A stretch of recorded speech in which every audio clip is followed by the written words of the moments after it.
Right, so welcome everybody. We're here for our Friday visual computing seminar. We're very pleased to have Mackenzie Leake with us today. Mackenzie is a postdoc at MIT, working in the HCI engineering group with Stephanie Miller. And I've known Mackenzie's work for quite a long time, all the way back when she worked on video editing tools. You have to sit up with Dave Davis as well, which was very interesting to me. I also worked a bit in video editing. But recently, she's also been working on such adventurous things as quilting. There's a recent paper at WISP about computational quilting. And part of this comes into today's general topic, which is how we consider design tools within computational settings. So, we're very lucky, and please turn it over to Mackenzie. Well, thank you for the introduction. Really appreciate it. Yeah, so as James said, my name is Mackenzie, and today I'll be talking about integrating expertise into computational tools for design and media authoring.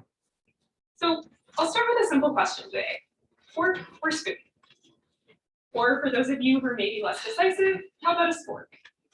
Now, you might have had some immediate gut answer to this question, but it's likely a hard question to answer if you don't know what you'll be eating.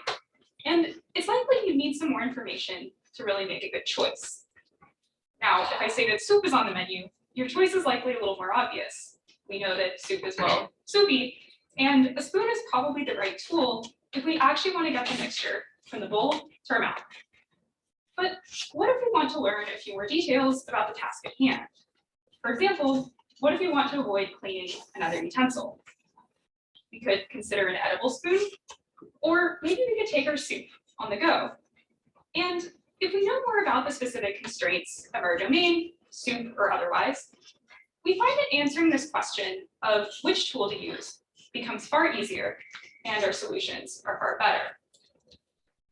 So for the computer scientists present, I might ask a similar question of which programming language would you choose? And you might have some favorite programming language, but this choice is likely rooted in the task you want to perform and the tools you want to build. You'd answer differently if I was asking you to make a website or write a network routing protocol. And in practice, we need to know about the tools and the application domain. But this balance of how much we need to know about each depends on the problem we want to solve. So take computer chess as an example. So throughout the history of developing programs for chess, tool designers have long debated the merits of search-based programs, which rely heavily on computational power, versus knowledge-based methods, which incorporate heuristics an expert chess player might use. Now, chess, of course, is a well-studied problem, and there are good underlying representations of chessboards and moves. But what about domains with less clear underlying states, strategies, and outcomes? So in these cases, domain expertise is essential. And to highlight the importance of building up domain expertise, we can consider another historical example, document typesetting. So in 1977, Donald Knuth sent his second edition of The Art of Computer Programming to the publisher. But since the previous version, the publisher had switched from manual to electronic typesetting. And dissatisfied with the results, Knuth set out to work on his own software for typesetting documents with mathematical formulas. He spent a year digging deep into the intricacies of fonts and typesetting to learn about the constraints of the domain. He then encoded these constraints into TeX, which is the precursor to our modern tool LaTeX. And this was only made possible by computer scientists taking the time to build this deep domain knowledge. And that's what really allowed him to represent these constraints computationally. And of course, there are countless examples that illustrate the importance of integrating human expertise into software tools, from methods that incorporate common sense reasoning in AI tools, to writing knowledge into tools for photography. But building this bridge is really challenging and time-consuming, and there are many ways to learn about a domain, but many require careful observation and building up hands-on expertise.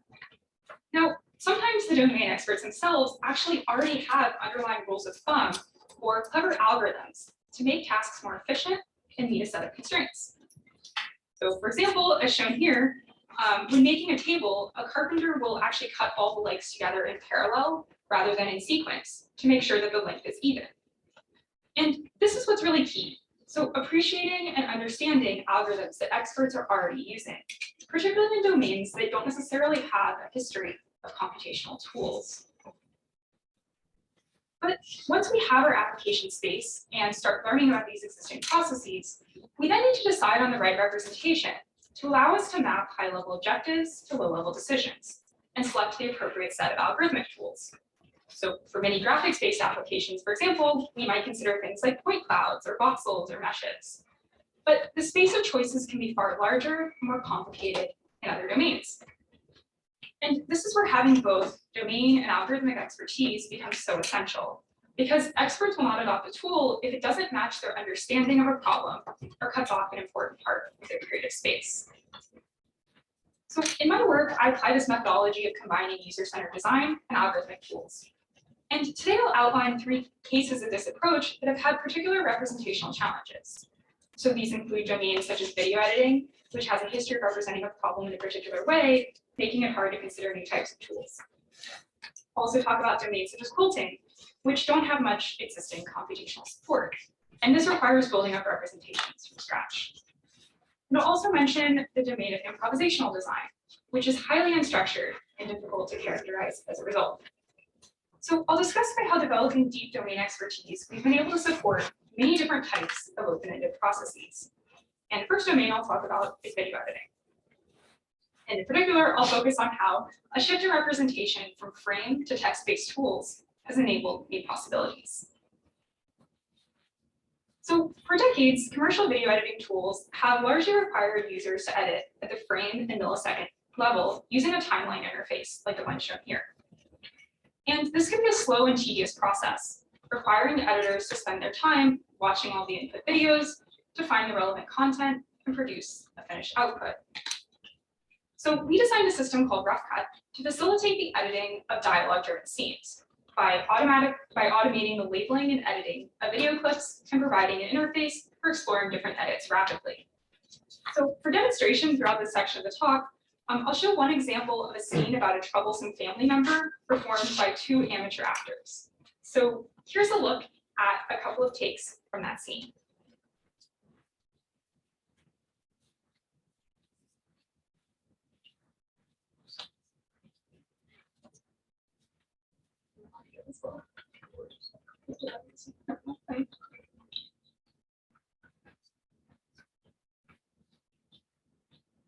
I am not buying that kid a Christmas present. Stacy. He is a bad kid. He's family.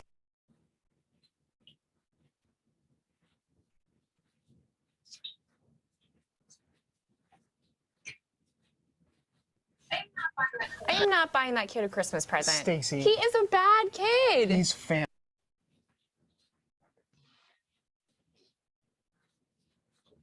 Yeah. We'll try that.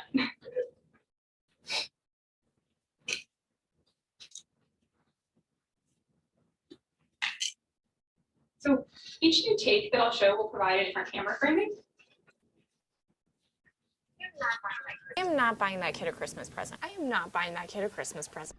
For performance of the same scene. Stacy. Skilled editors know how to combine multiple takes to build a stronger narrative than any one recording could capture. That's weird. Why does it keep unmuting? And I think either when I have either it's playing out my laptop when I'm speaking either, but then it's back. Try. I ask the audience to use your imaginations, and we apologize for the technical issues.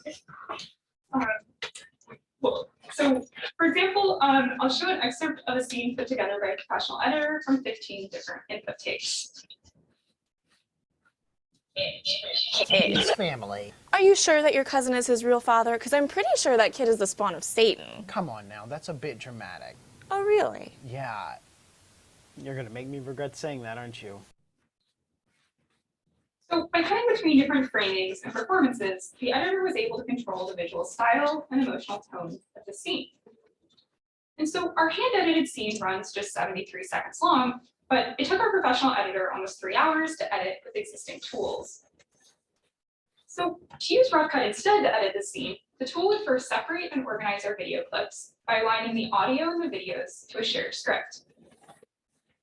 It then presents these segmented and aligned takes to the user for editing. And it also provides higher level editing controls based on guidance from professional editors. And this guidance comes from books on video editing and cinematography. And so from these sources, we learned about common editing patterns called film editing idioms. And these are rules of thumb that editors use to relate editing decisions to the narrative of the scene. So these idioms include suggestions, such as start with a wide establishing shot, as they do in the movie The Social Network, or showing the actor speaking on screen, as they do in the movie Doubt. But once we have these idioms, then how do we actually translate these rules into composable objectives for computational video editing? So for example, let's take the idiom use a close-up for an emotional moment and look at our video. But how do I know, is this a close-up, who's speaking, or if it's an emotional moment? So for this, we can look to the faces of the actors in the video and analyze the text that they're speaking automatically. So for example, we use a face detector to label the faces in the videos. And one of the ways that we use this information is to get the size of the faces in the frame to classify the video into one of 6 common shot types, from long shot to extreme close-up. And to do this, we calculate the ratio of the height of the face to the height of the frame, and this is our zoom label. So for this shot here, that ratio is 0.5, so we would compare this to the ratios for the 6 shot types and see that we have a close-up. So another label our system provides is the visible speaker label. So for this label, we want to figure out which character is on screen and speaking in a particular clip. So let's look at one particular line in our script that we know a character named Stacy should speak. We can then look at our video clip and see that the mouth motion is pretty high during this point of the video that corresponds to this line. And this tells us that the visible speaker in this clip is Stacy. In comparison, we can see that a video that shows the other actor has very little mouth motion during the same line, and therefore this clip does not show the visible speaker, Stacy. And to determine if it's an emotional moment, we can classify the text as positive or negative in sentiment, as indicated by the green or red text in the scores. And these are just a few of the many labels our system uses for video, audio, and text. And we use combinations of these labels to reflect each of our idioms.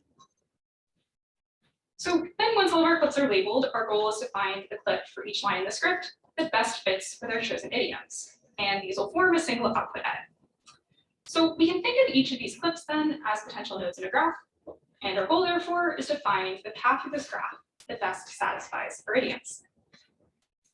So if we think of the problem this way, then finding the optimal path amounts to solving for the hidden states of a hidden Markov model, where the hidden states are our clips, and the observations in this case are the clip and script labels for that line, and the start, emission, and transition probabilities are determined by our idiom.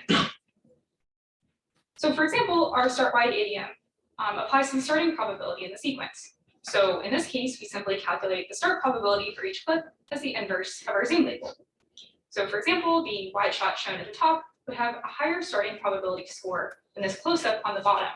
And as a result, we'll be more likely to be selected for the first line of dialogue. And for our visible speaker idiom, we set the emission probability to 1 if the speaker of the line is visible in the clip, and to a small value, epsilon, otherwise. So for example, we can look at one of Stacy's lines, line 6, and look at 2 different clips for that line. And since the visible speaker in the top clip is Stacy, which matches the speaker of line 6, the emission probability of the top clip would be 1. And since the visible speaker of the bottom clip doesn't match the speaker of the line, the emission probability would be epsilon. And our no jump cuts idiom prevents transitions between clips that are visually similar. So therefore, this idiom affects the transition probability in our model. So for this idiom, we use the visible speaker and the shot type label to find these potential jump cuts. So for example, in the 2 clips shown here, they both have the same visible speaker and shot type, but they come from different takes. So we would set the transition probability to epsilon for this transition. However, for these 2 clips, which have different visible speakers, we set the transition probability to 1. So if we return to our editing model, then to combine idioms, we take the element-wise product of their vector forms and normalize it into a proper distribution. So now let's return to our rough cut interface. And at the bottom here, we see our idiom builder where users can combine several basic idioms to design different editing styles. And so here we'll start with a visible speaker idiom. And we now can generate to automatically produce an edit that best satisfies the specified idioms across our entire scene. And now we see an edited version of our scene with our line script on the left and alternative clip choices sorted by similarity on the right. And so in this edit, we notice a jump cut. And in this version, you may see the actors' positions jump a little bit between shots. Family. Are you sure your cousin is his real father? So this kind of cut doesn't really work with the cinematic style that we want. So we'll add a new jump cuts idiom to the builder and generate a new sequence. And this sequence is better, but we notice that the camera is focusing a bit more on the character Ryan, and we'd like to emphasize Stacy a bit more. So we do this by adding another idiom, indicating we want to emphasize Stacy during quick exchanges between the characters. And finally, we'll add our start wide idiom to establish the scene, and to save time, we'll add an idiom to prefer faster paced performances by the actors. So now let's take a look at our edited sequence. I am not buying that kid a Christmas present. Stacy. He's a bad kid. He's family. Are you sure your cousin is his real father? Because I'm pretty sure he's the spawn of Satan. Come on now, that's a bit dramatic. Oh, really? Yeah. You're gonna make me regret saying that, aren't you? He dropped my sister's dog out a window. We don't know that. Fine, but I get to pick the present. God, what did you have in mind? A donation. What? I'll make a donation to charity in his name. He'll hate it. Exactly. That's why it's perfect. You're the only person I know who could turn a charitable donation into something spiteful and vindictive. So now let's use our idioms to create an edit that looks really different. So here we'll emulate a style that's really popular among YouTube vloggers, where jump cuts in a fixed camera position are used to speed up dialogue, giving the video a fast-paced, high-energy feel. So I'll show an example that's a little loud and in your face, but it shows the style well. Hey guys, welcome back to another episode of Dear Eyes. Just because there was so many comments in the last video, the reason why there's rings in my eyes, I don't know if you guys can see it, everybody kept saying things like, why does his eyes look so weird? I've done this before. So I'll name this new style our YouTube style, and we'll start by adding the visible speaker idiom. And then since we're going for that hyperactive feel, we'll add the performance fast idiom. And then to give it that single camera vlog look, we'll use an idiom to keep the zoom consistent. And then we'll use our jump cut idiom again, but this time we'll set the weight to -1, which means our algorithm will actively try to violate it. And then to finish things off, we'll set tempo parameters to remove pauses between lines. So let's see how we did. I am not buying that kid a Christmas present. Stacy. He's a bad kid. He's family. Are you sure your cousin is his real father? Because I'm pretty sure he's the spawn of Satan. Come on now, that's a bit dramatic. So this is just one example of how we can quickly edit the same scene using two very different styles just by changing a few of our idioms. And so we worked with a professional video editor to evaluate the quality of the outputs and the speed of the editing process using our tool. So they edited 8 short scenes using the commercial video editing tool, which took between 1.5 and 4 hours, depending on the scene. And most of that time was spent reviewing, segmenting, or organizing footage, which are the very things that our system automates. In contrast, our tool took just 2 to 3 seconds to generate different edits after pre-processing the videos, which doesn't really require any user attention. So what's really valuable here is letting users focus their time on creative decisions and providing a way to quickly iterate on those decisions. And this enables rapid exploration of different edits. And this work is just one example of how having deep domain expertise, in this case, through our own experience editing documentaries and reading cinematography books, enabled us to use a different representation in a domain with deeply entrenched, longstanding tools. And while video is a domain with a decades-long history in representing and supporting tasks computationally, not all creative tasks have such a history. For example, traditional handcrafts are somewhat newer to embracing digital design support. And in domains where there hasn't been such a long history of this type of support, representing these processes and constraints requires closely studying how expert practitioners work and learning about any existing rules of thumb. So I've chosen to explore these representation challenges in the domain of quilt design. And this application area actually has a surprisingly large number of practitioners. By some estimates, there are actually 7 to 10 million quilters just in the US. But despite this level of popularity, quilting is in the relatively early days of embracing computational design support. And it hasn't been studied as widely in computer graphics and human computer interaction as things like knitting, weaving, or garment sewing. But I think there's similar potential to explore design tools. And what I personally think is really cool about this domain is the wide number of interesting geometric problems that it presents. So the process of making the quilt typically involves sewing together pieces of fabric to make the quilt top design, which is the part that you mostly see. And then layering this design with batting and backing fabric, and then stitching the layers together into a quilt sandwich. And one area of quilt top design I've focused on in particular is a technique called foundation paper piecing. And foundation paper piecing is a popular quilt making technique that allows for many different types of geometric and pictorial designs. So to construct a foundation paper pieceable quilt, we start with a paper design like this. We cut fabric for each face in the design, and then we carefully layer and sew the fabric to the paper in the order specified by the design. We then remove the paper to obtain the sewn result. And this process of sewing to paper improves precision and adds stability. So lots of new quilters like to use this process. And it's a really popular process overall that most quilters have used at some point or another.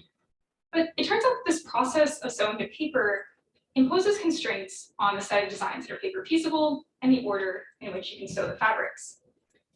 And if you choose the wrong design, you can end up not being able to sew a seam at some point after you've already started attaching fabrics to the paper.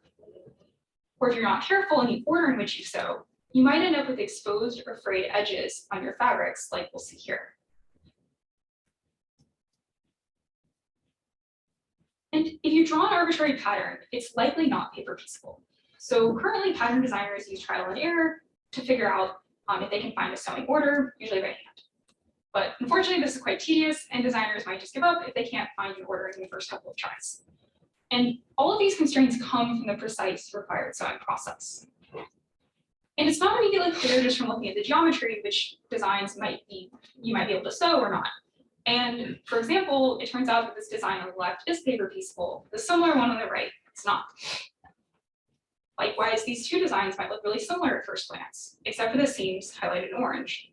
But just this small difference makes the left one paper pieceable and the right one not. And it's not just the geometry of the design that matters. So paper piecing imposes constraints on the sewing order as well. So for this design, you must attach C and B in either order before attaching A. So if we're designing one of these patterns, our question then is a given design paper pieceable? And if so, in what order do I attach the pieces? So to answer these two questions, our key idea is to treat this as the disassembly problem. And so since we're working in reverse, let's start at the ending state with colorful fabrics for each of the faces. And for explanation, we'll label our faces. So the primary foundation paper piecing, or FPP constraint, is that it must be possible to remove one face at a time by cutting along a single seam line. So here, the only face we can remove at this point is face A. For example, if we try to cut off face C along its top edge, it would still remain attached to the paper along the left side. And trying to remove B or D at this point will not allow us to remove just a single face either. So we go ahead and remove face A. And now we see that face B is the only one we can remove. C and D are still stuck to the paper as before and can't be removed with a single cut. So let's remove B. And now we can remove either C or D by cutting along the seam between them. So let's remove C and finally D. So now we've completely disassembled our design and we can simply reverse the removal order to get back our sewing order, starting with D, C, B, and A. And this is the whole process. So this constraint, though, applies to complete infant designs where all of the edges extend to the boundaries or other edges. And so we came up with an algorithm that efficiently identifies the removable faces by representing the design as a hypergraph. So for visualization, I'll remove the color from our faces temporarily. And to build this hypergraph, we take our planar mesh, and for each face, we add a node or graph. And now we need a way to describe the sequence of one or more interior edges that border a single face in order to accurately reflect our sewing process, which involves attaching one face at a time. So we define a seam as the set of all the interior contiguous collinear edges that border a single face. So for example, here are the seams for this design, shown in color. And then we can simply add an orange hyperedge for orange seam, purple hyperedge for a purple seam, and a green hyperedge for a green seam. And then we can perform the equivalent of a topological sort on our hypergraph to remove the faces. And then simply reverse this removal order to get back our sewing order. But to do this type of analysis, we need to know the topology of the faces. But we learned that in practice, quilters tend to sketch designs iteratively by focusing on edges rather than faces. So in order to better support how quilters tend to work, we developed a new representation that focuses on edges rather than faces. And again, we'll think about this as a disassembly process and start with the end state with all of our fabrics sewn to paper. And in this representation, we can express the paper piecing disassembly constraint as saying that an edge is cuttable if one side of it is free of other edges. So for example, here, E1 is a cuttable edge because it has no edges above it. But E2 isn't cuttable because it has E1 to the left and right, and E3 isn't cuttable because it has E2 above and below it. So we'll therefore start by cutting E1. And this time, instead of using a hypergraph, we represent the side-edges of the edges using BSP tree. So we make E1 the root node for BSP tree. And now we check again, and we see that E2 is our only cuttable edge now.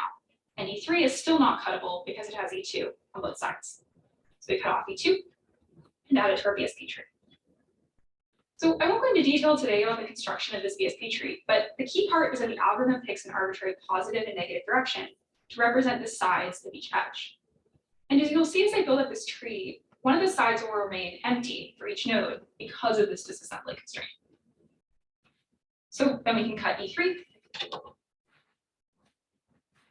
and add it to our BSP tree.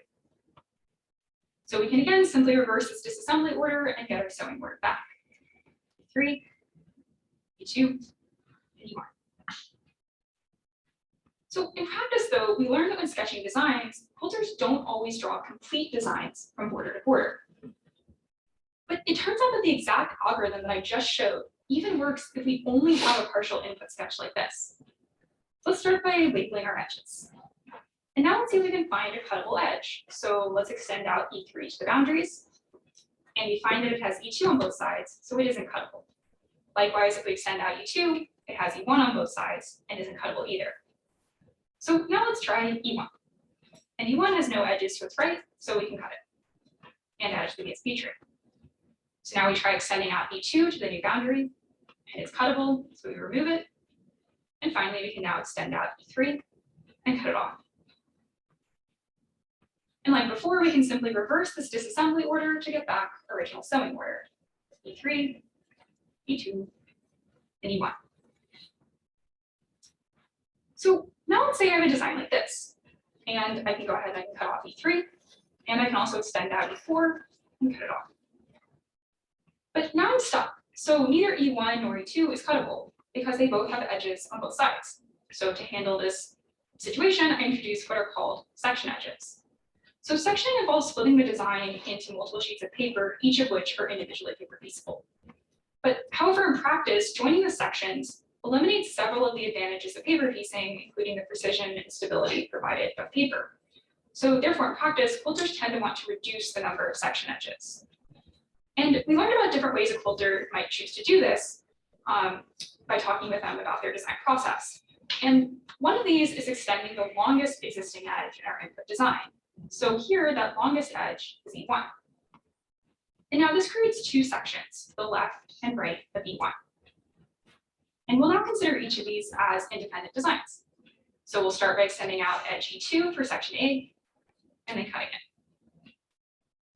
And now we can extend out edge E2 on section B, and also cut it.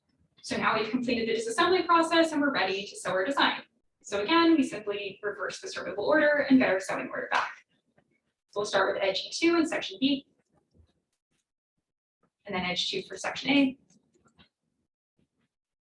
And then we sew edge E1 to join our sections. And then now I can attach E4 and finally E3. And now that's our full design.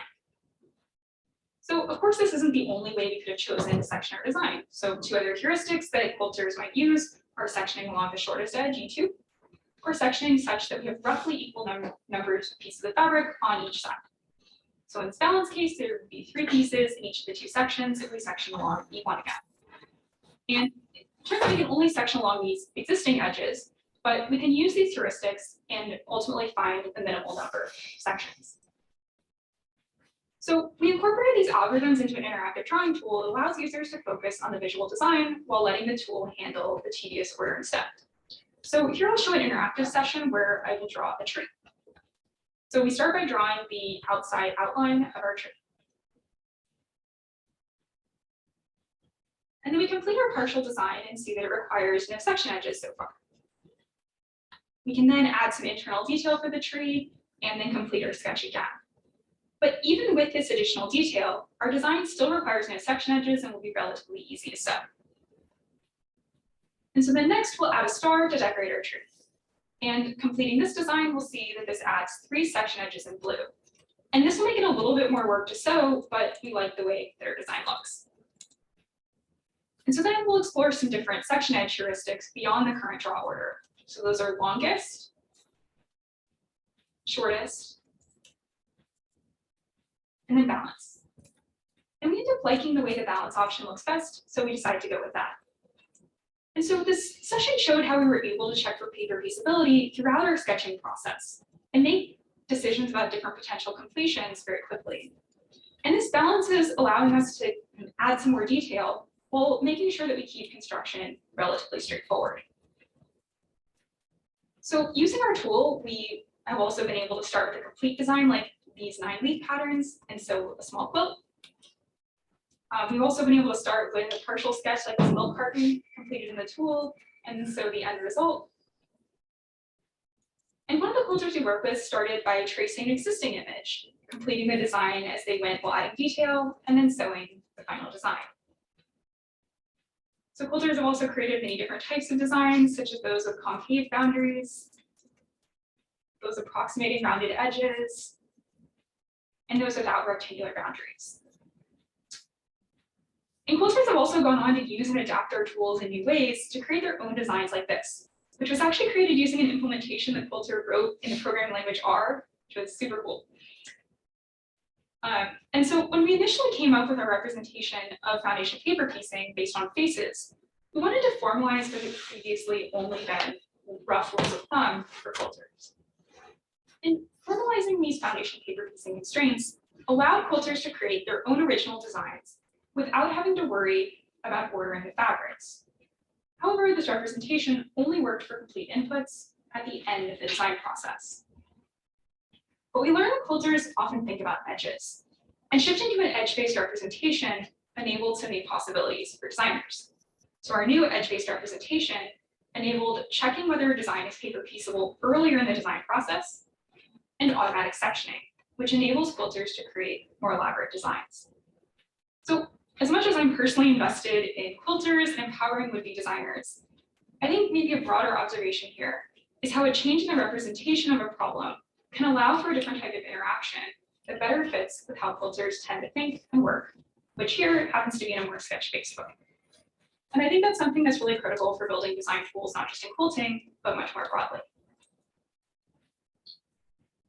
And so the last type of representation challenge I'll discuss today briefly relates to how to support a highly open-ended design domain. So in foundation paper piecing, we were able to come up with a representation by very carefully studying how someone would cut, layer, and sew fabrics to a piece of paper. And our intuition came from an understanding of how someone would physically construct such a design. But in other cases, however, this design process doesn't necessarily follow from the physical construction itself. And the process is far more open-ended, which makes coming up with the right representation even more challenging. So one question I started to think about was how we can perhaps support an extreme example of this, which is improvisational quilt design. So you might be familiar with the idea of improvisation in other domains, such as music or comedy. and the practice of improvisation emphasizes spontaneity over pre-planning as performers decide on next steps in response to other performers. And so, whereas the process of making a traditional quilt involves following mostly a linear process, as Fetish and Haberbiesen did, where you start with a pattern and then create your own quilt, it turned out that improv quilting is more iterative. So quilters start with some design inspiration and some goals, often called a design score, and then cycle through design, cutting fabrics, and sewing the final piece. And this finished quilt emerges through these cycles of design and execution. And so from reading several popular books on improv quilting, we identified some key properties of the technique and its challenges. So we learned that in improv quilting, design happens in the fabric through some of these spontaneous decisions. The space of potential designs is very large, and the process rather than a complete pattern is what's really valued. And there are also several key challenges to working in this way. So these challenges include getting started, getting stuck, costly experimentation, and recording this type of process. So we set out to design a system called PatchProv to address these challenges. So our system therefore needed to assist the user with starting a design, help users avoid indecision, promote reflection on the design, and capture the overall approach or process by which this design is produced. So in PatchProv, we're leveraging the strengths of the digital world to do low-cost experimentation while preserving the ability to design and experiment as well in the physical fabric. And it's through this connection between these two environments that we're able to record the creation process in the background. And then to bridge these digital and physical worlds, we have users take photos of their fabrics as they work. So when a user first loads PatchProv, the welcome page provides a space to look for inspiration and have a starting point desired. The quilter then begins cutting fabric, working directly in their usual medium. They then load the pieces to create a digital representation in PatchProv automatically. And then they can use this digital representation to cut and lay out pieces digitally without having to waste precious fabrics. They can then continue to add pieces to their design. And note that as they're making these changes digitally, items are getting added to the to-do list, which keeps track of this experimentation. And then as the user cuts and sews real fabrics, they can check these items off the to-do list to make sure that what they see in PatchProv matches what they see in their physical sewing studio. And then they can see how the design looks repeated by adjusting the rows and columns in the layout guides. So one problem that results in working this way is synchronization. So these two representations can become out of sync in two common ways. So first, in cases where the user gets ahead in the physical world, cutting and sewing fabrics like this pink strip, they can just load new pieces into the system to replace any pieces that are outdated. But in the second case, the user may update the digital representation without cutting or sewing any real fabric. And so to keep track of these digital changes, we use what we call process graph. So our process graph relies on our abstraction of the improvisational quilting process into two operations, cut and sew. So in the physical world, these correspond to cutting and sewing real fabrics. And in the digital world, these correspond to cutting and sewing virtual fabrics in PatchProv. So these operations provide no detail about a particular cutting or sewing method, but capture the overall sequence of steps taken. So essentially here we're building this big dependency graph to capture the process of designing and constructing an improvisational quilt. And I won't go into the details of building that graph today, but just these few operations are enough to capture this really open-ended process. So one quilter who used PatchProv laid out her cut fabric pieces for input photo, experimented with creating this design in multiples by using the layout guides in PatchProv, and then sewed this exact design. So while she didn't experiment too much with the layout of her block digitally, she did play with the scale and repetition of this block and said that having these steps recorded was really helpful for making additional blocks later. And another quilter flowed back and forth between design in the digital tool and her physical materials. So here we see her first input photo with 3 different colors of fabric strips. So she experimented in PatchProv with rotating the strip and adding a red piece along the left border. And then when she went to sew the physical design, she said that she added red to the right side too to add balance to the design. So she took advantage of being able to make changes in the digital and physical world and record all these changes as she went. She also went on to continue working with our tool and created this beautiful quilt. help quilters record their process for themselves and to share with others, and to do low-cost experimentation without wasting physical materials. And all of this was made possible by providing a very simple representation that kept track of changes across the digital physical world. So if we look at how we approach the three types of representation challenges I discussed today, those with long-standing traditions, those without much history of computational support, and those that are highly unstructured, we can see how applying user-centered methodologies to the design of new algorithmic systems enabled new opportunities for design and media offering. In the case of video editing, we translated creative goals into composable objectives for efficient exploration. And in the case of foundation paper piece quilts, we were able to represent and enforce constraints while sketching designs. And in the case of improvisational quilt design, we supported physical design experimentation in a material conscious fashion. And this was all made possible by understanding the domain in great detail in order to represent and aid the creative process. And one of the exciting parts about building these kinds of tools is learning about and aiming to fit seamlessly into existing creation methods and traditions. A different goal is extending these methods and developing new techniques. But I think it's really important, though, to think about balancing tradition and innovation in how we learn about and develop tools for supporting these methods that have, are already entrenched in the community. And while I've mostly focused on design tools for today's talk, for many types of open-ended problems, there will always be a need for combining human expertise and algorithms. And something that makes creative domains challenging is that there's often not one single objective. And the goals may not be known at the start when starting the blank canvas. But design tools can go a long way in helping people start from this blank canvas and gain the confidence and skills to create. And as tool designers, we need to figure out which constraints to embed in the tool and how to direct people's attention toward the most important creative decisions. And finding that space needs to be done collaboratively with the user.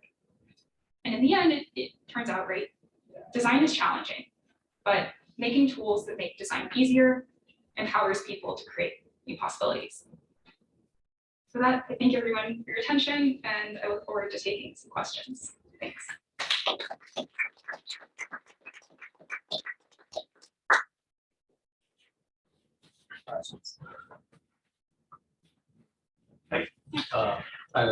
Really nice talk, and so exciting to see all these systems.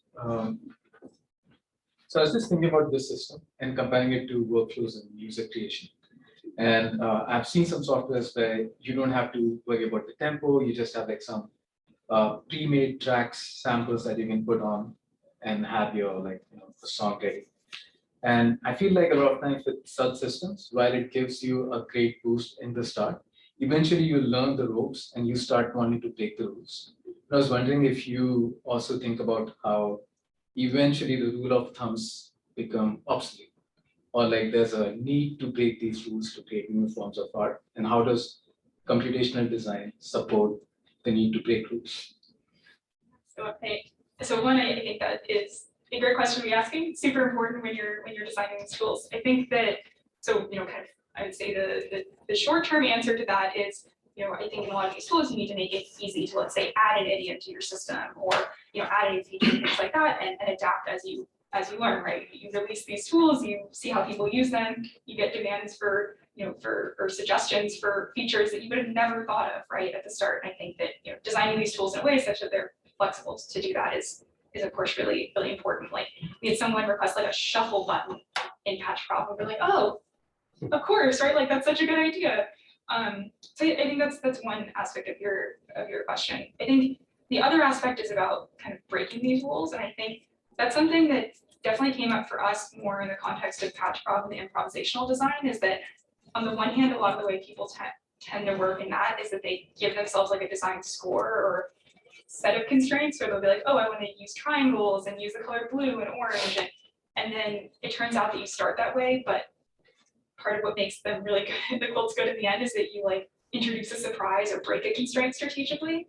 And I think that as a space, that's something I'm super interested in more broadly, is right how these tools can not just enforce constraints or only enforce constraints when necessary for things like being able to construct them, but also allow for or even encourage breaking those constraints in a very targeted way, like you suggest. So yeah, I love that question. I love the space of tools, and I think it's really, really interesting to think about what domains that would really make sense in. Yeah, thank you for your question. It seems great that your tools have sort of actually engaged people in the community, and I was wondering if you could talk a bit about the process of like getting them out there, like iterating on them, and just like like with video editing, like how you've been sharing it with people that edit movies and with the quilt stuff. Yeah, I imagine maybe part of the community and how that might be like a way for you to find people to use the tools. Yeah, and I think that's, thank you. That's a good question. I think that it's something that, right, on the one hand, you need to build up enough of your own domain expertise to build something or build something reasonable. But then, of course, you definitely you learn a lot once you release these tools or get feedback along the way, and kind of figure out other cases that people want to use these and what features you need. So something that's been pretty interesting for us in some of the video work is we would get some documentary filmmakers. I don't know how they would find it, but be looking in the research community or see something online and like pitch a particular project and talk about what aspects of the tool will be useful or ask about using them more broadly. And I think I definitely learned a lot from those types of conversations and hearing about what scale do you really need to work at it in these bigger productions and what are the limits of the tools you have and so forth.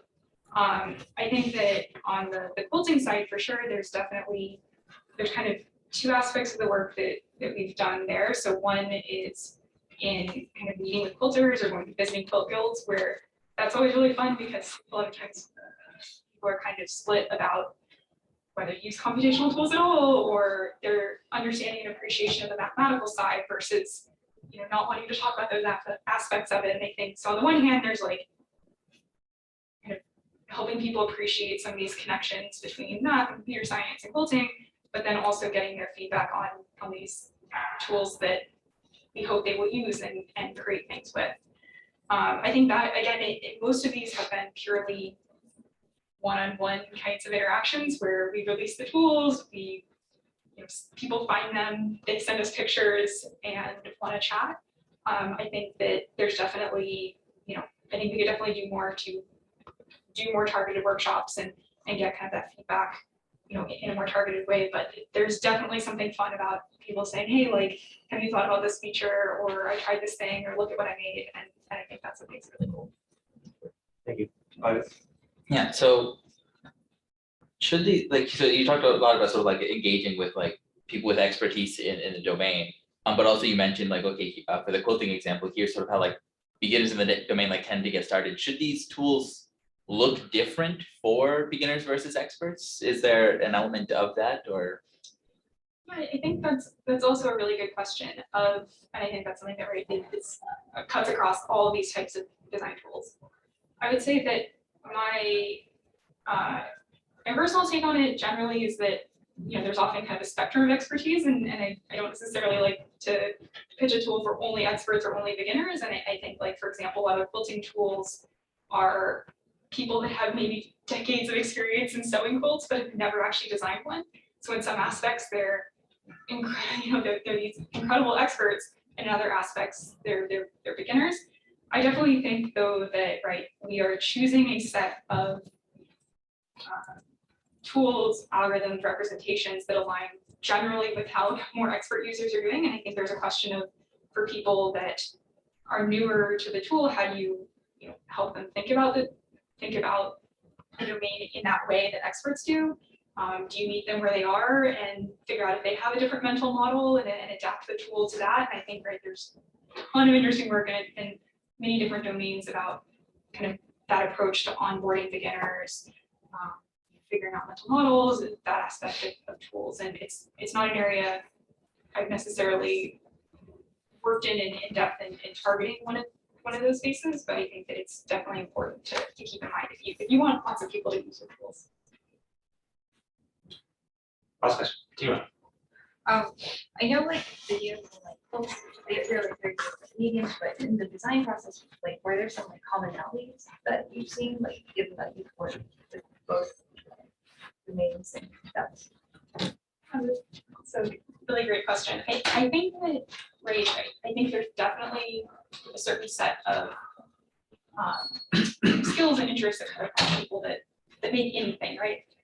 I think one of the things that really sticks out to me in particular about this space is, how people, in many cases, I think people are like, right, want to make clothes, people want to make videos, things like that. And there's always a question of, well, what part of that do they enjoy? And then in many creative processes, right, there are parts of the process that you definitely don't enjoy, no matter what it is. And there's parts of the process that are why you keep coming back. It's addictive in a weird way.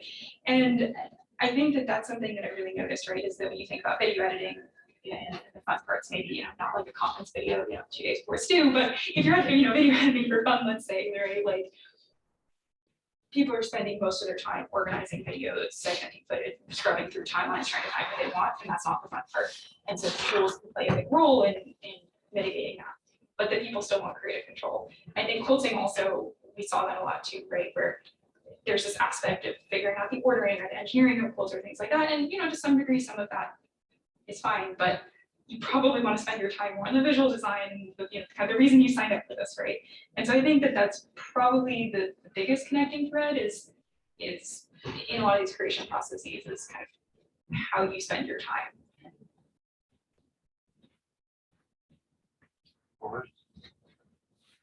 Last time for Mackenzie again.